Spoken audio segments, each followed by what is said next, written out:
It's a tricky thing to find lessons in history, but looking back, we can definitely see some patterns.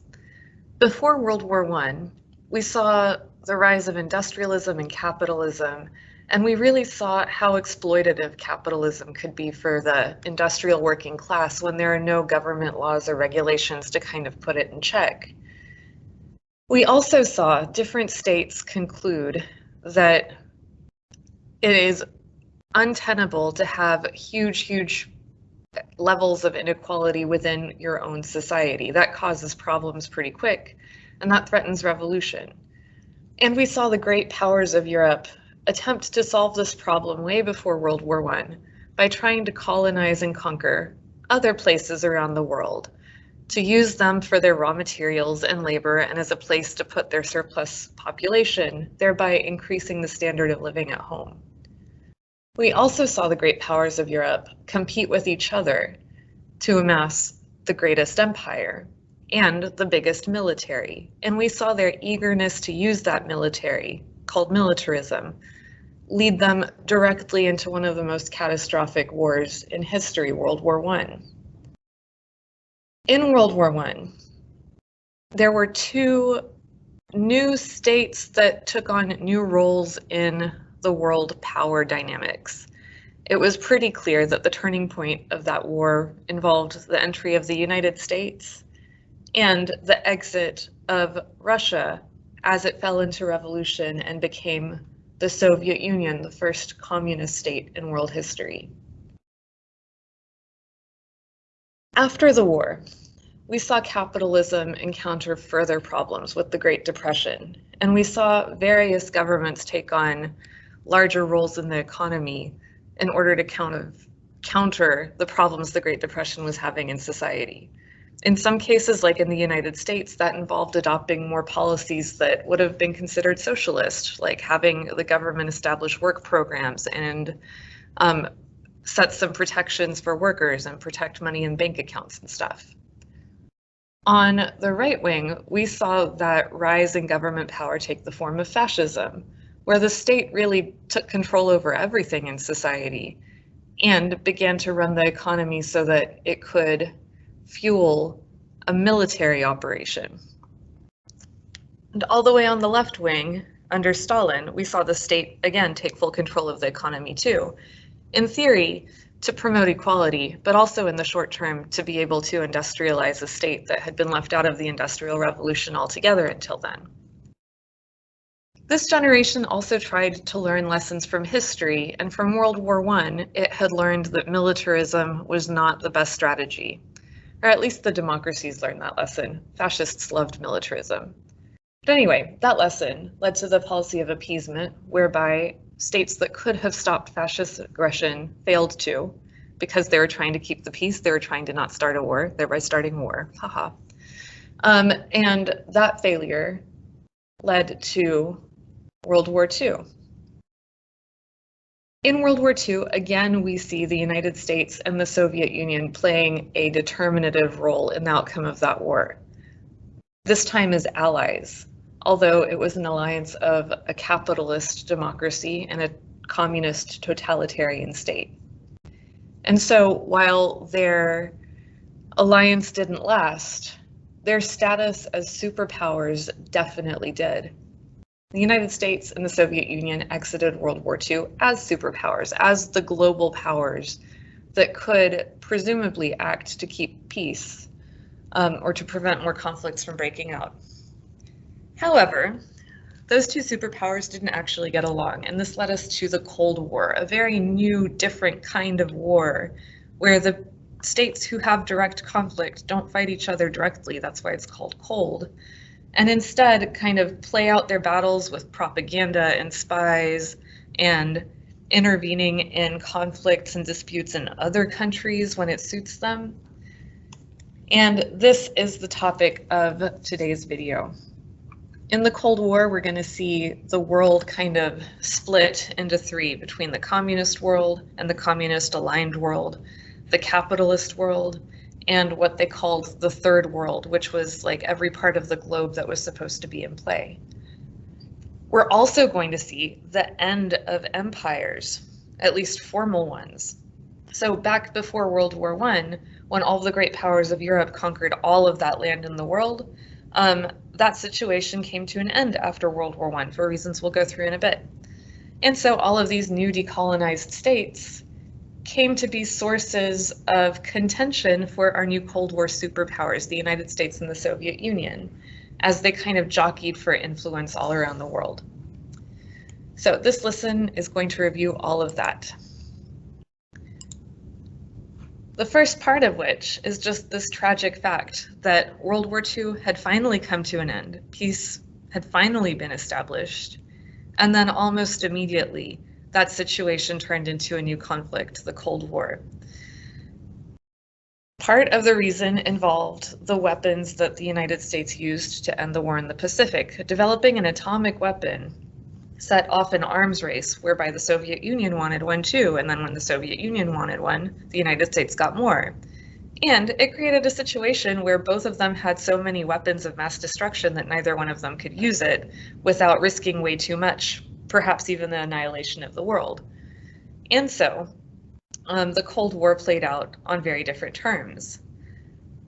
That also meant that the Cold War involved more of a battle of ideas than we have seen in historical conflicts before.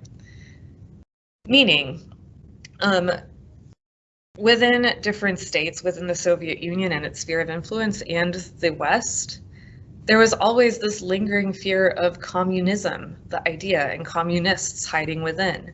And that created a really interesting and in a lot of cases tragic conflict where people were, again, looking for a hidden enemy within their own state and making a lot of compromises in terms of their professed values in order to find them. So that's what we're going to be going over in a bit. First, a refresher on the strange history of alliances involving the Soviet Union. So we saw the Russian Revolution become the Soviet Union during World War I. In that transition, a lot of Western democracies supported the Tsar, so they were against the revolution, and the Soviet Union remembered that. Then before World War II, Hitler and Stalin made a non-aggression pact, so they agreed not to fight each other. And that pact went into the trash can when Nazi Germany attempted and failed to invade the Soviet Union during World War II. After that, technically, the Soviet Union and the United States were on the same side. They were fighting the same enemy, and so they worked together. And yet, as soon as the war was over, that relationship turned sour pretty quick and became the seeds of a new conflict between these two new superpowers. First, let's look at the post-war settlement, the state of things immediately after World War II. After World War II, once again, like after World War I, victorious powers tried to find a post-war settlement to prevent another world war. And yet again, differing experiences during wartime, differing governing ideologies, communism versus capitalism, democracy versus authoritarianism, they set the stage for conflict between the Allies. In the short term, we saw that the Soviet Union, if you look at the map, had been invaded by Germany, so Germans went this way, and then the Soviet Union gradually pushed them back through Eastern Europe, liberating all of this territory as they went, ending in Berlin, which is right here. For the West's part, Western democracies landed here in Normandy and pushed Nazi Germany back this way, liberating territory and staying when they got there. So after the war, Europe was divided into these two spheres of influence, which were based on the areas that were occupied by American troops in blue on this map, and by Soviet troops in red over here. Germany itself is right here, and it was divided in two. There was East Germany, which fell under the Soviet sphere of influence, and West Germany over here, which had been liberated by the British, French, or American troops and became an independent democratic nation. In the East, all of this territory fell under the Soviet sphere of influence, the Soviet Union feeling that it had earned the right to influence this area with its blood, like the human cost of fighting World War II and liberating it. And so it established communist client states here. So there were no free elections. This part of the world just became communist and under the influence, the heavy influence of the Soviet Union. So that set the stage for some tension already. On the plus side, learning some lessons from history, the Allies made sure to occupy defeated powers too, but also to help them reconstruct. So, like we talked about just a second ago, Germany was split in two. Soviets occupied the east, the Western Allies occupied the west. Japan also was occupied by mostly United States forces. Japan was forced to demilitarize and establish a democracy, and it did. And it also embraced capitalism. And within a decade, it became an economic powerhouse, but one that was friendly to the West this time. The United States, meanwhile, established military bases in Germany and in Japan to oversee reconstruction of the countries, ensure stability, and to do what it could to prevent another militarist regime from taking hold. In terms of reconstruction, the United States' Marshall Plan in 1947 provided money to the West to rebuild infrastructure and economies destroyed by war, and to prevent the spread of communism. We know poverty is one of those things that makes people lean towards communism. So the idea was giving people enough money to live might prevent that actuality. This is money that was offered to all European states, but it was only accepted by the ones not under the Soviet sphere of influence. And it worked. Within a decade, the economies of Western Europe had largely recovered. There was also a new attempt to create international organizations to prevent further war, but this time they were given teeth. The United Nations, for example, was established in 1945 to replace the failed League of Nations. It was given more muscle in terms of like ability to intervene and make decisions, and an army sort of, than the League of Nations. And its primary goal was to mediate, and if necessary, to intervene in international disputes between nations. And it has had some success, not as much as one would hope, but still some. So please pause here, summarize, do not write down everything on the slide, but capture the main ideas in your notes and then press play again. This state of things gets us to the Cold War, also known as Rocky IV. During the Cold War, the United States and the Soviet Union engaged in a battle of ideas, an ideological and political conflict. At heart, these conflicts were based on their different economic and political systems, but also on their different strategic interests. And it was a conflict that may have started by dividing Europe into spheres of influence like this, but it extended worldwide into Eastern and Western spheres of influence in Europe, Asia, Africa, Latin America, everywhere. So let's have a look at these post-war superpowers. World War II left much of Europe as a wreck and completely deflated the influence of the world's traditional powers. This left a power vacuum that came to be filled by the United States and the Soviet Union. And that power vacuum kind of turned into the Cold War. In the Cold War, the United States and the United States and the USSR, the Soviet Union, became official enemies. But they don't fight each other directly because they both had nuclear weapons and would destroy the world, literally, if they tried.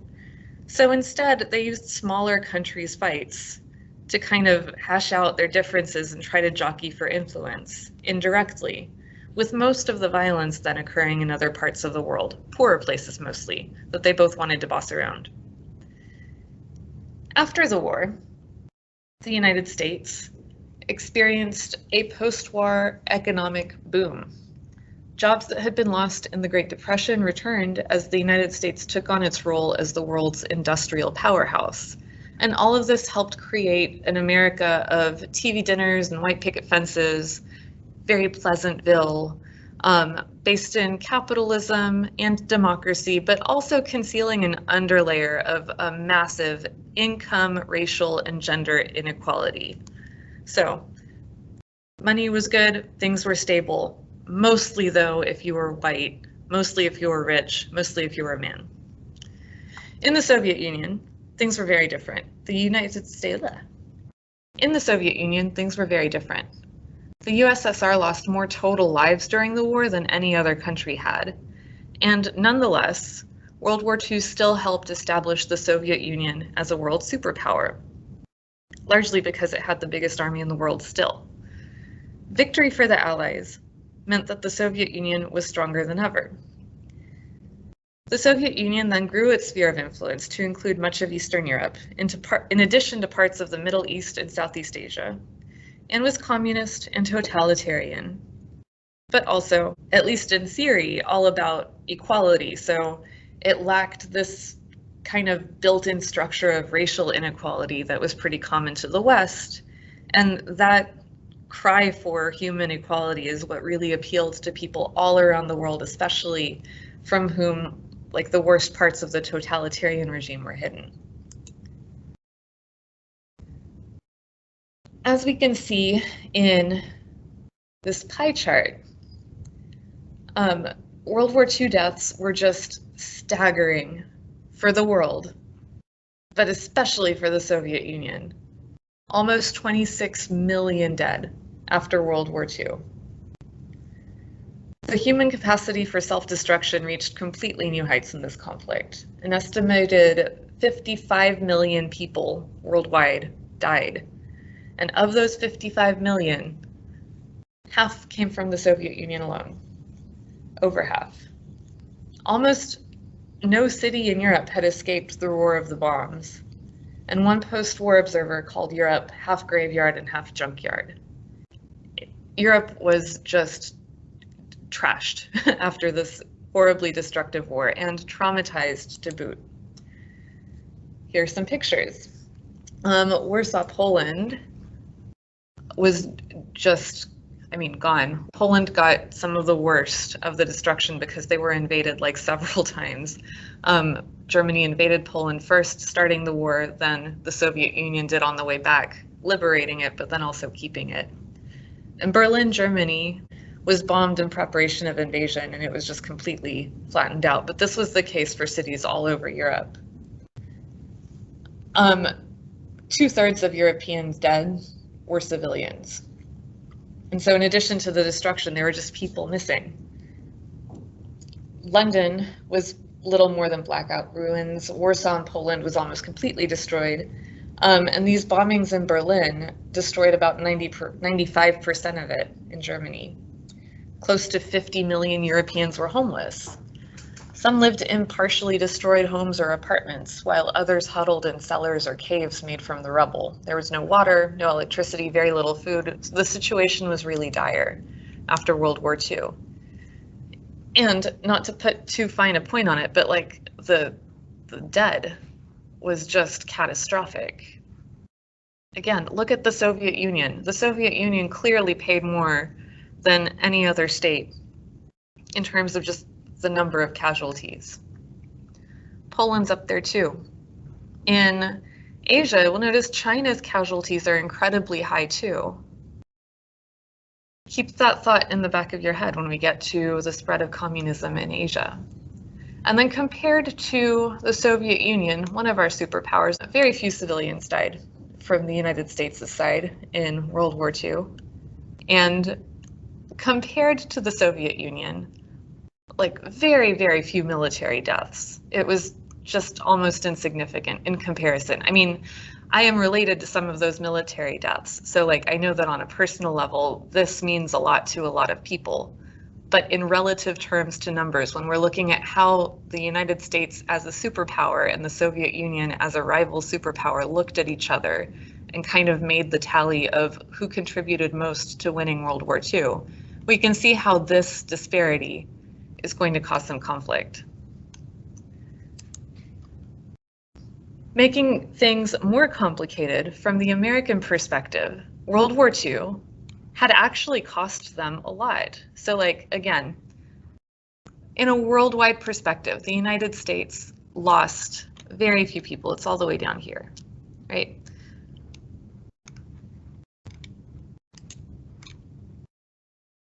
But compared to how Americans had fared in other American wars, World War II had been incredibly costly.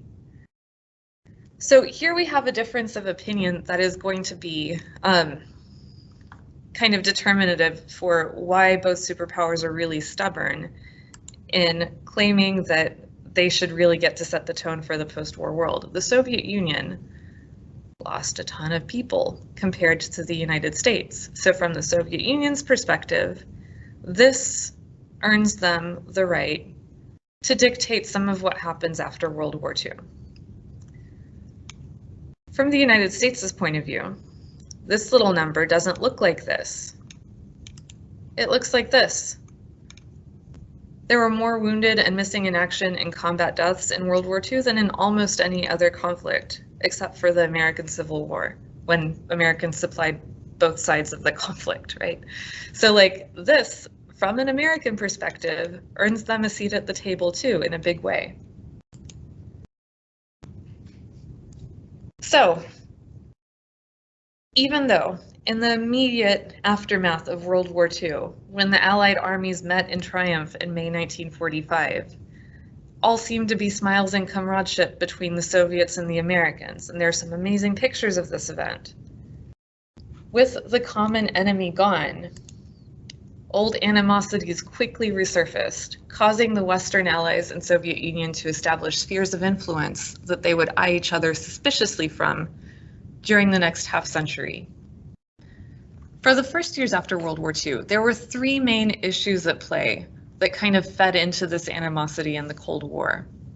One of them was Soviet intervention in Eastern Europe. Here it's phrased like intervention, but what that means is the Soviet Union's armies liberated all of this land and then stayed, and then kind of dictated what would happen in this territory. So that was thing one. The West wanted them to have elections. The Soviet Union was like, no. That didn't work out very well last time. And anyway, we need like a buffer zone because everyone's against us. That's the short version.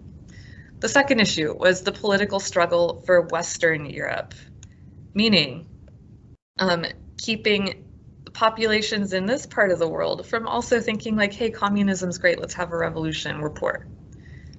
And the role the United States would play in the world. So the United States intervened in a bunch of different places in the world. The Soviet Union did too. And like there were clashes over those things.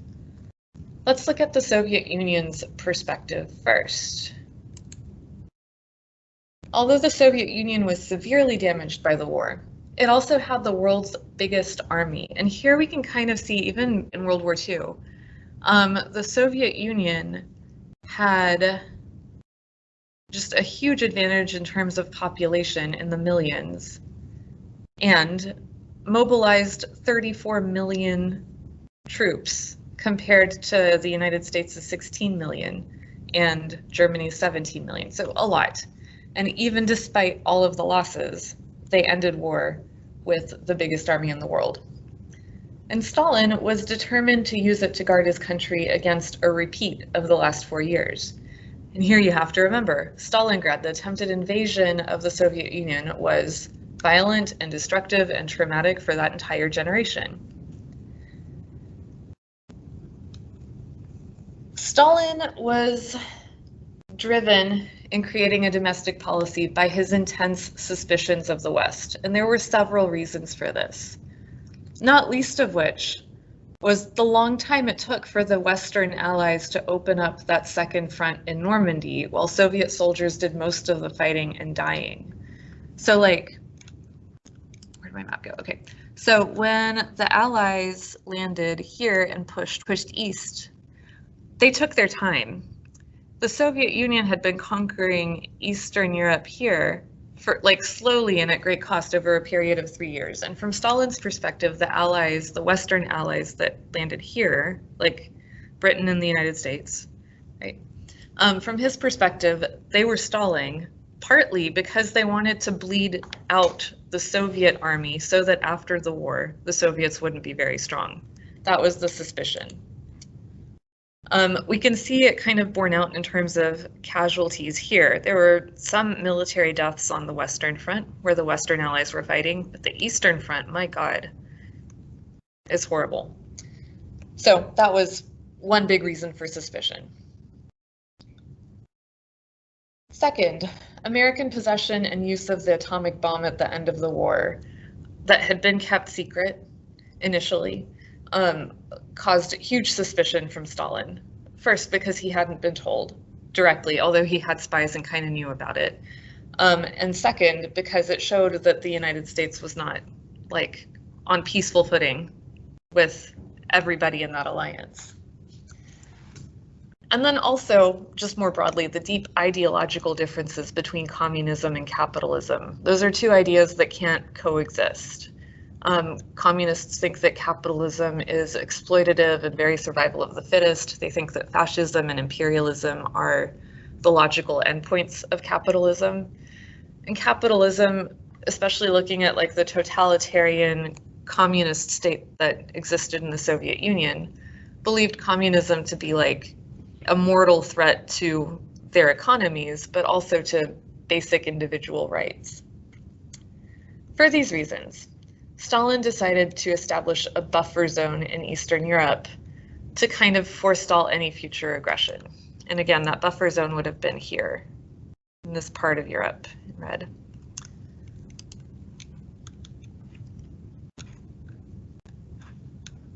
Another statistic that's just kind of incredible, 80% of Soviet men born in 1923 did not live to see 1946. Wow. You can also see kind of military deaths up here on this chart for comparison. It's hard to get your head around like numbers, so I'm trying to give you guys a bunch of different ways to do it. Anyway, meanwhile, let's look at the United States. In sharp contrast to the Russian situation, the Soviet situation was the United States, whose territory had been virtually untouched by the war, partly by default due to the war's damage elsewhere, and partly by right of its vast resources and industrial strength. The United States in 1945, at the end of World War II, was by far the #1 economic powerhouse in the world, controlling an estimated 60% of the world's industrial production. So these two war experiences, these two differences in terms of strength, created rival superpowers in the United States and the Soviet Union, and both superpowers had pretty significant sources of strength that would make them relatively well matched, which meant that this conflict dragged on. So, the US and USSR engaged in ideological and political conflict immediately after World War II. This conflict was based on different economic and political systems, like capitalism and democracy versus authoritarian communism, and also the mutual suspicion these allies harbored towards each other. They saw each other as threats, basically. In the Cold War, the US and USSR were also at odds in their spheres of influence. Initially, just after the war, of Japan, the United States had military bases here. Look how close Japan is to the Soviet Union. You could see how they might be a little worried. And Eastern Europe, the Soviet Union had influence all over the states it liberated in Eastern Europe. And increasingly, as you can see on this wonderful world map, throughout parts of the rest of the world. We'll get to what happens here and here and here in just a minute. First, let's look a little bit more at these spheres of influence and these new alliance systems that began to develop. At the end of World War II, new alliance systems began to form, and much of the world was separated into an Eastern and Western bloc. The Western bloc consisted of the former Allied powers of the United States, Great Britain, France, and other countries they occupied after the war. The Eastern Bloc was the Soviet Union and the countries it occupied after the war. These new rivals came to a head in Germany, where again the country was split in half. So after World War II, you had this weird situation in Germany where citizens who lived in the West, which is like, I guess in gray here, now lived in a US-supported democratic state, while those who lived in the East lived in a Soviet-backed communist state. And there was a wall. They couldn't go back and forth. Throughout the 20th century, both blocs were nervous about the spread of their rival. In the West, the countries around the Atlantic Ocean formalized their alliance with the creation of NATO, the North Atlantic Treaty Organization, in 1949, The purpose being to create a collective security organization. So like, we're safe because we all decide to be buddies, so that no member nation could be threatened by the Eastern Bloc, which is in red on this map. The Eastern version of the same thing came in the form of the Warsaw Pact in 1955, which was formed between the communist nations of Eastern Europe to ensure their protection from the Western Bloc and loyalty to the USSR, to the Soviet Union, from member countries. Weirdly also, Berlin, the capital city of Germany, which, like, here's a blown up version of Germany, right? So like, you can see the Eastern Germany under communist control here. Western Germany was split between zones of occupation with the British, Americans, and French, but anyway, it was like democratic and capitalist. And you had the capital city of Berlin here, which was actually split also. So half of the capital of Berlin was Western, half was communist. There was a wall built between both halves. And it's weird because it was in the communist territory. Anyway. The thing that really changed things, though, aside from these alliances, was the development of the atomic bomb, which brought an escalation to these tensions, especially after the Soviet Union gained the ability to make its own bomb. After which, both sides started producing a lot of them. So you had an arms race with the most dangerous weapon in the world that could literally destroy the world if all sides used it. So, because they could literally destroy the world, it wasn't worth using all of these weapons that they'd spent so much time stockpiling. So neither one of them could use them. This is called mutually assured destruction. And that really sets the tone for the Cold War. So if you could pause the slide here and summarize really briefly just reasons why the Soviet Union and the United States experienced increased tension and mistrust right after World War II. Then press play again. On this side, you're going to see one big summary of the whole Cold War. What I'd like for you to do is to take notes and then add a detail to them on further slides with key points. But here's the big picture. In the Cold War, the Soviet Union and the United States clash. They become enemies, but they do not fight each other because they both have nuclear weapons and would literally destroy the world if they did. They're too evenly matched, they don't even try. This is called mutually assured destruction. What do you do when you have a conflict with someone that you can't fight? Well, they chose to use smaller countries' fights to kind of jockey for influence indirectly in proxy wars, with most of the violence occurring in other places, mostly poor places, especially recently decolonized places, so places that had been colonies that recently gained independence, that needed support from one or the other of them in order to make that independence work, and that they both wanted to boss around. If you look at the map, we'll see the Western world and its allies in blue, so this was like the capitalist world. In Cold War terms, they call this the First World. You see in red, communist states and their allies. In Cold War terms, this was the Second World. And hey, look, China's communist. Remember how many civilian and military casualties China suffered during World War II? It was second most after the Soviet Union. I wonder if there's a correlation. Anyway, communist world in red. And then in green, you'll see everything that they basically thought was up for grabs. In green over here in Africa, the Middle East, and Asia, these were mostly states that had recently gained their independence from being colonized. So they needed money, help, resources, the protection of a superpower, and so they were seen to be at play. In Latin America here, there were lots of conflicts internally in society with like different states trying to elect socialist representatives, and because it's so close to the United States intervening to try to discourage or replace them. And so this was part of what was called the Third World back then. In this kind of conflict where you don't fight, you just stay there forever, like kind of staring each other down and jockeying for influence, the strategy became containment. Containment meant containing the enemy's ideology from spreading.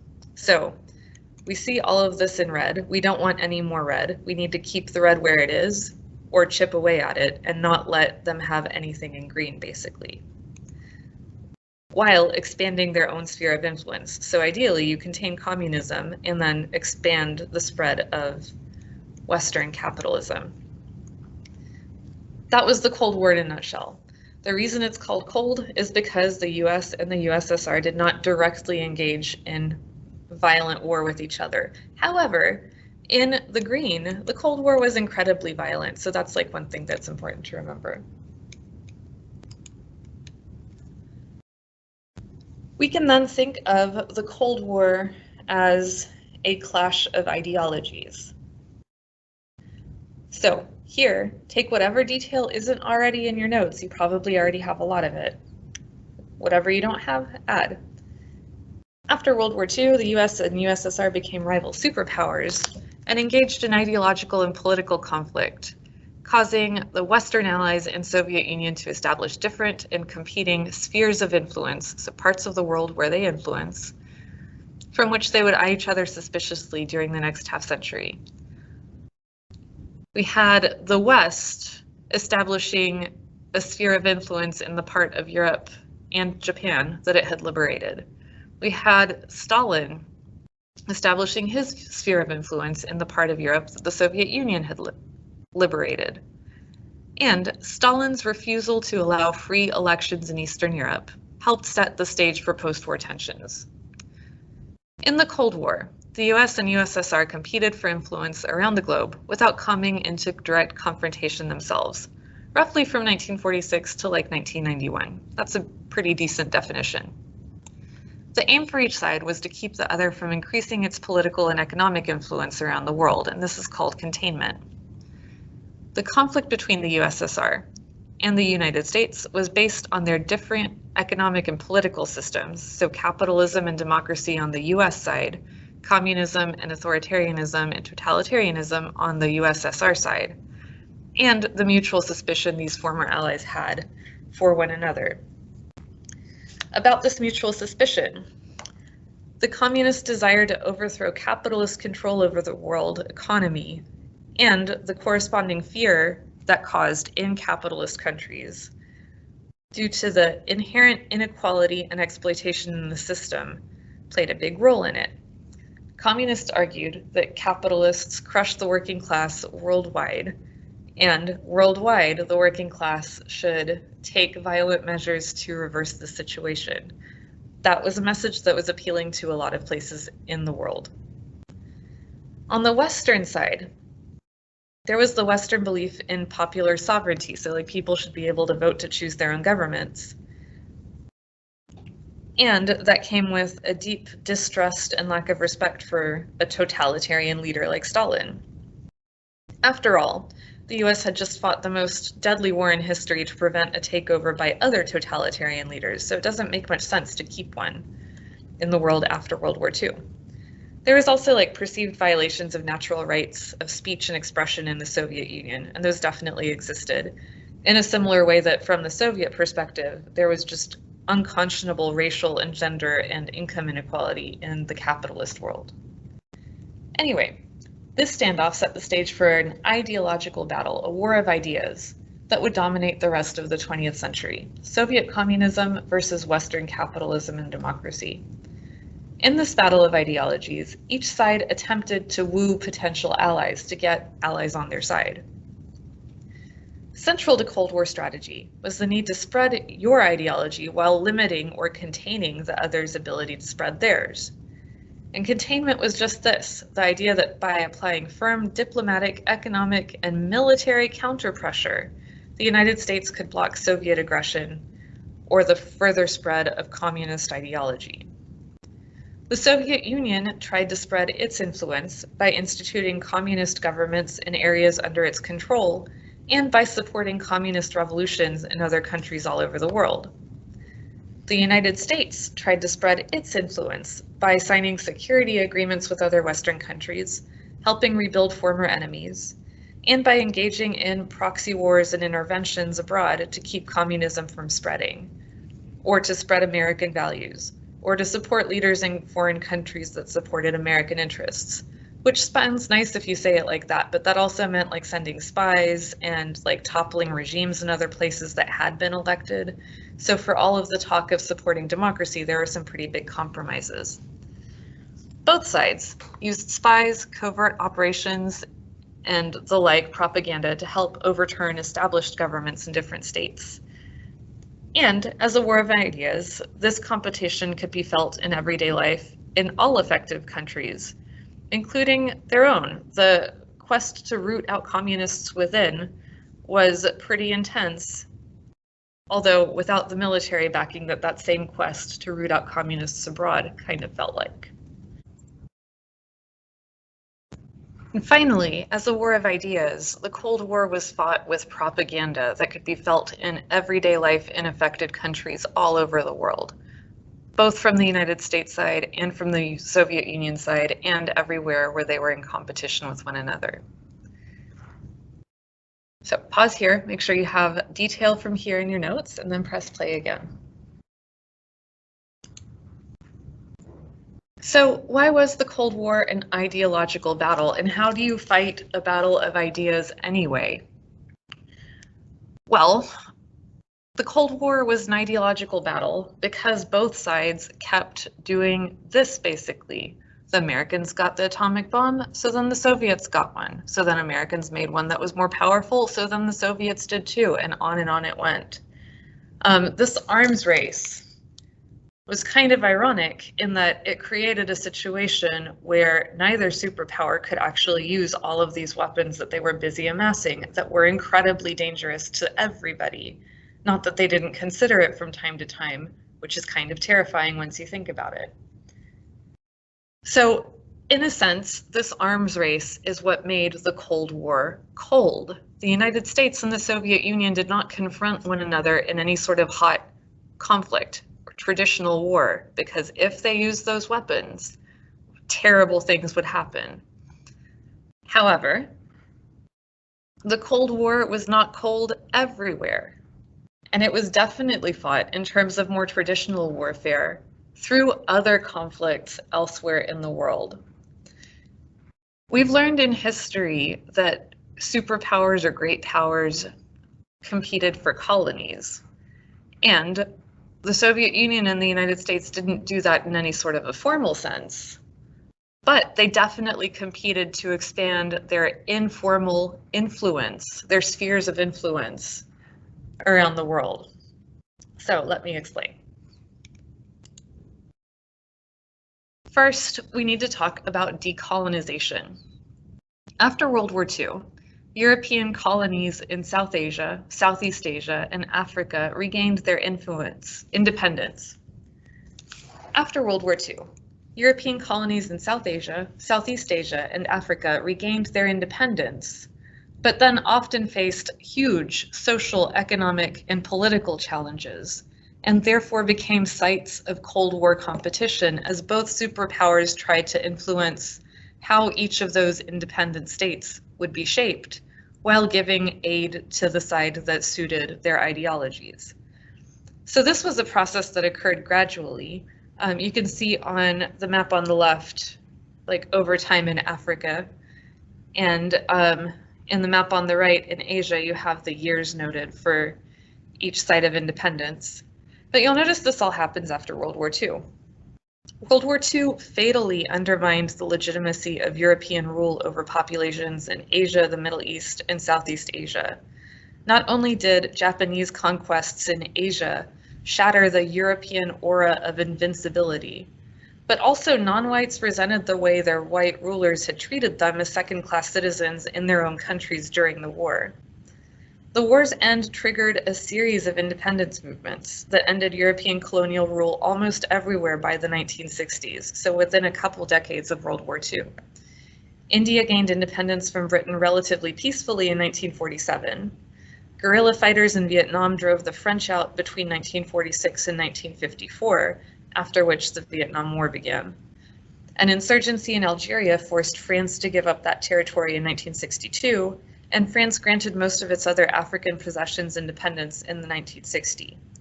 By 1980, Belgium, Portugal, Spain, and the United Kingdom had also granted their African colonies independence.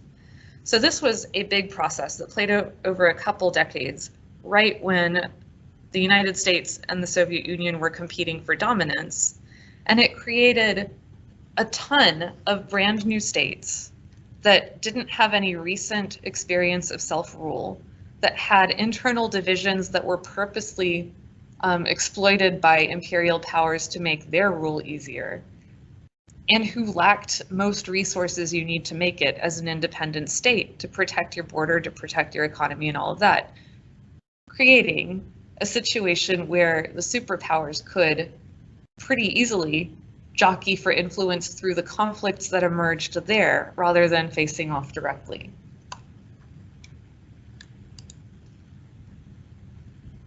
This created kind of a weird division of the world map. So during the Cold War, people thought of the capitalist world as the first world, the communist world as the second world, and then every site that was in competition, whether it was developing countries or newly independent countries, that was called the third world, also sometimes called the global south or the developing world more recently.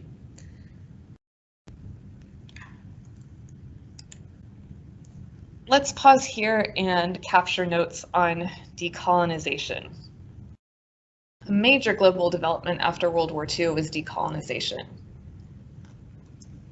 A good definition is just decolonization is the process whereby the great European empires were dismantled in the wake of World War II, and the colonies became independent states, which then became sites of Cold War competition. Background context, so like remember your history. Remember before World War I, but after the Industrial Revolution in the last decades of the 19th century. Huge regions of Asia, Africa, and the Middle East and South Pacific had been conquered or dominated or annexed by the great industrial Western powers. This was the age of imperialism, whereby the European industrial states conquered basically half the globe. After World War II, after having fought 2 world wars and preached endlessly about self-determination and the evils of fascist totalitarianism, and not only being weakened militarily and in reputation, but also giving people all over the world the language that they needed to fight for their own independence, these imperial European states lost their colonies. Somewhere around 60 nations emerged from the 5 colonial empires that had existed in a span of about 20 years. That's like a huge playing field for Cold War competition. There are many causes for decolonization, and a lot of them point back to World War II. After the destructiveness of World War II, imperial powers no longer had the manpower or resources to enforce their rule over foreign countries. In an era in which Western Europe and the US were fighting a Cold War, in part to defend the principle of self-determination in Eastern Europe under democratic systems, it became really difficult for Western European powers to justify their colonial holdings. In other words, like one of the huge conflicts in the Cold War was Stalin would not let Eastern European states have free and fair elections. And it's really hard to say that you're mad at Stalin for that when you're also like owning half the population in the globe and not letting them vote one way or another either. This, combined with increased pressure from within these countries demanding their freedom, led to the process we know as decolonization. These newly independent states faced similar problems in the aftermath of independence, including problems created by religious and ethnic divisions between groups inside a country, inexperienced political leadership in developing constitutions or managing national economies, and military aid from superpowers, the United States and the Soviet Union, to communist or anti-communist rebel groups within a country. It's kind of a mess. This period occurred during the Cold War, which left lots of these new states facing a choice over who to align with. Do you go with the capitalist world led by the United States? Do you go with the communist world led by the USSR? Or do you try to choose a third path of not aligning with either one, called non-alignment? Clearly, everybody in these states did not share the same opinion, which created a lot of civil conflict and violence that the Cold War superpowers definitely exploited to their own ends. Remember, neither the US nor the USSR wanted the other to spread its influence beyond its borders. They wanted to contain each other. So even before World War II ended, they were strategizing on how to do that. And this strategizing coincided with decolonization, so all of these new states were caught up in the crossfire. Disagreement within these newly decolonized states on the question of alignment fueled superpower proxy wars and civil wars in many of these new nations. So while the Cold War was cold between the US and the Soviet Union, it was definitely hot in all of these proxy war sites. While the Soviet Union and the US sought to divide the world into two halves, one communist and one capitalist, some nations such as India began to challenge that convention through the non-aligned movement, seeking their economic and political futures tied to not contributing to Cold War conflict one way or another. They sought to manage a tense relationship with the superpowers by negotiating common interests rather than ideological conformity. These newly independent states became a part of what was called the Third World, where Cold War competition took place.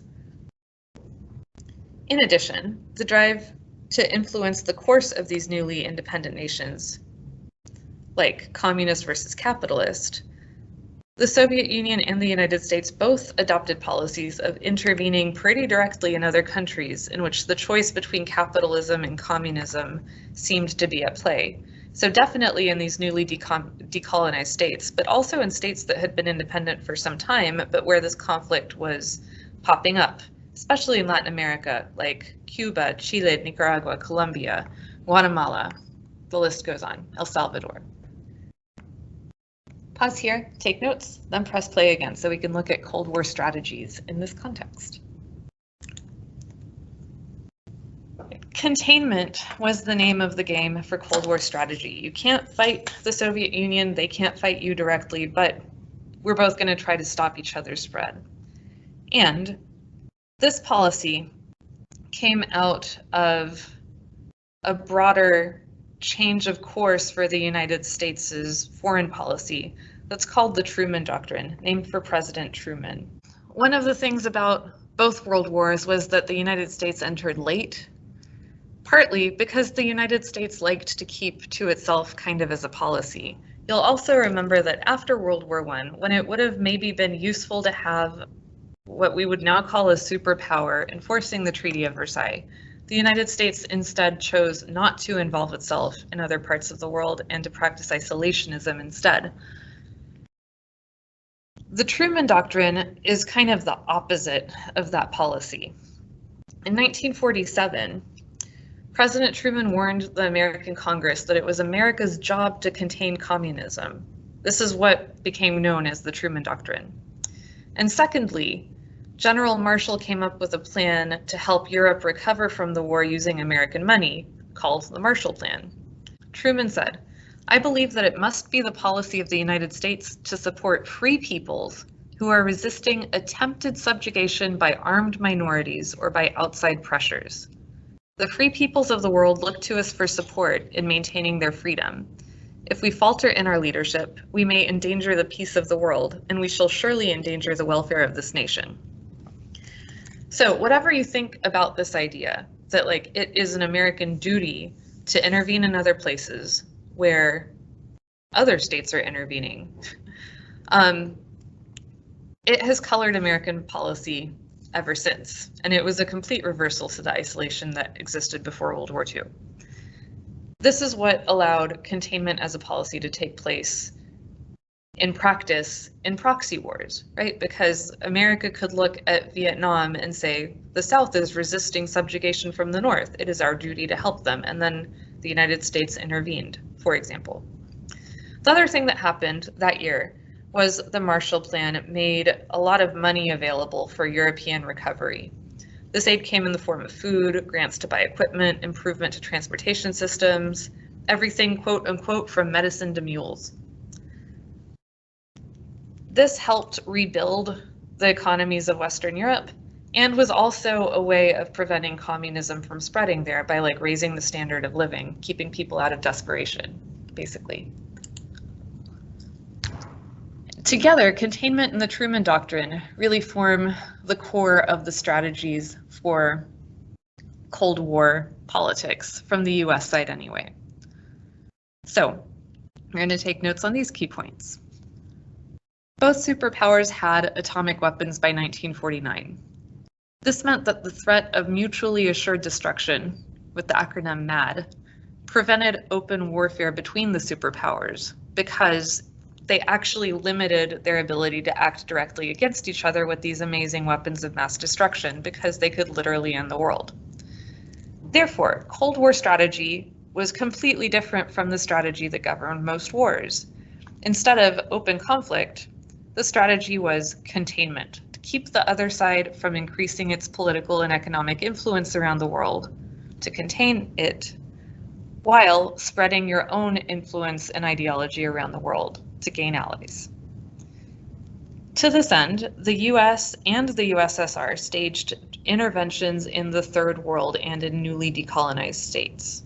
And it became American policy to actively spread quote-unquote American values and support leaders in foreign countries that supported American interests, sometimes even when the elected governments of those countries were not in American interests, that then meant toppling those governments.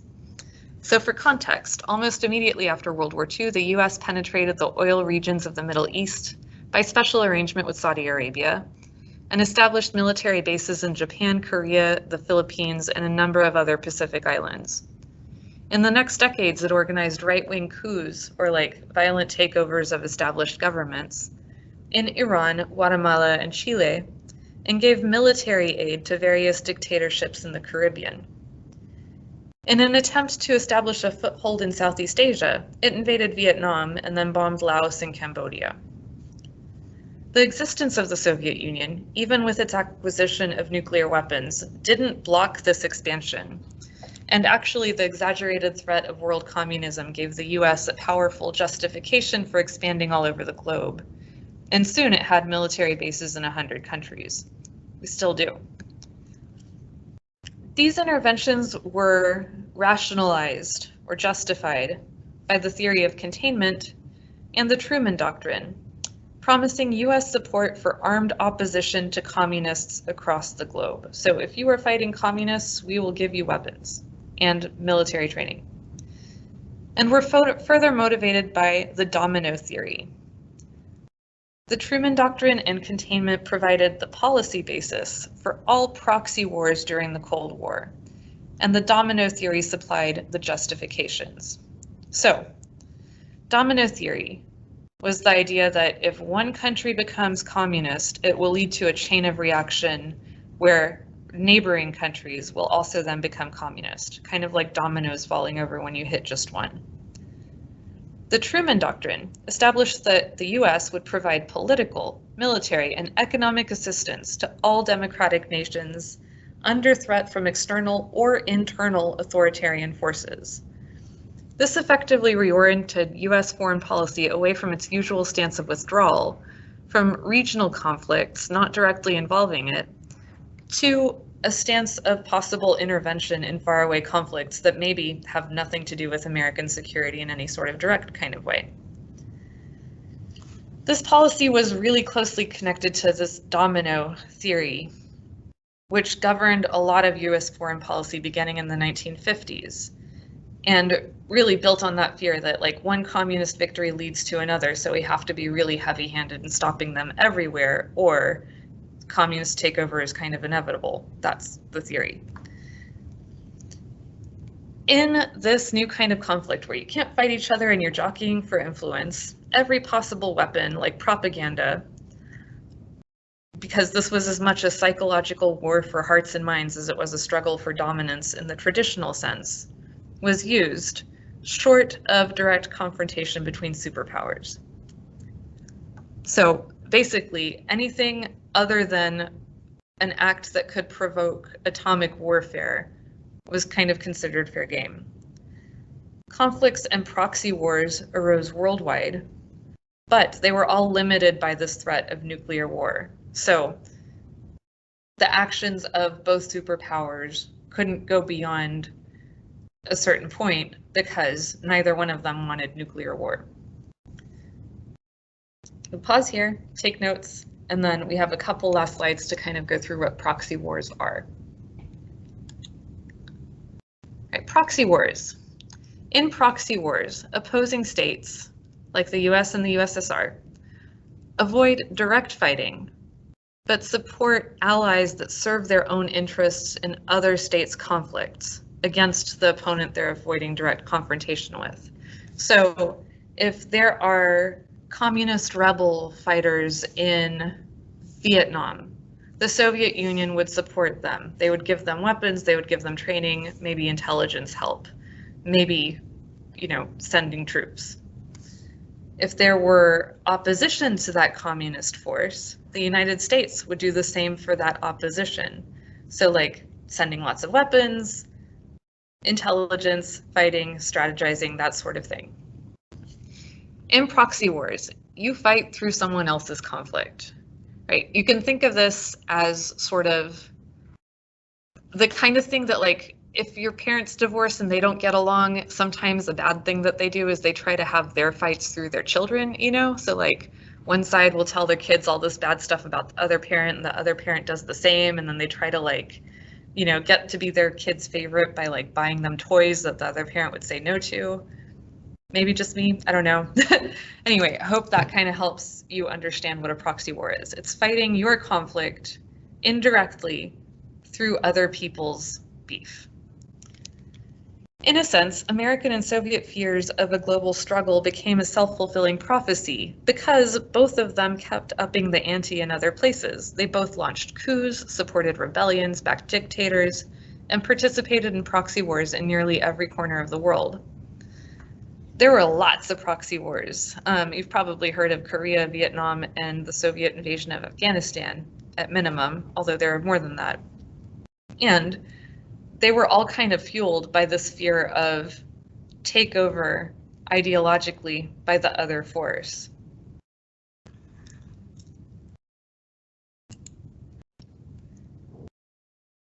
So, in memes, because here's where we are, it's 2021. You can kind of see how proxy wars work on your screen. And in the middle, you see like a real good corrective to this idea that the Cold War was cold. There were absolutely real conflicts in the Cold War. The Korean War and the Vietnam War especially were incredibly violent and to a large extent unresolved, especially the Korean War. You'll notice that like there's still a North Korea and a South Korea, and technically that war hasn't actually ended to date. So proxy wars worldwide, jockey for influence, containment, Truman strategy, all that. We have reached the end. So major events of the Cold War are summarized on this screen. If you could pause the slide here and just double check that you have all of this key information in your notes, you are good for the day.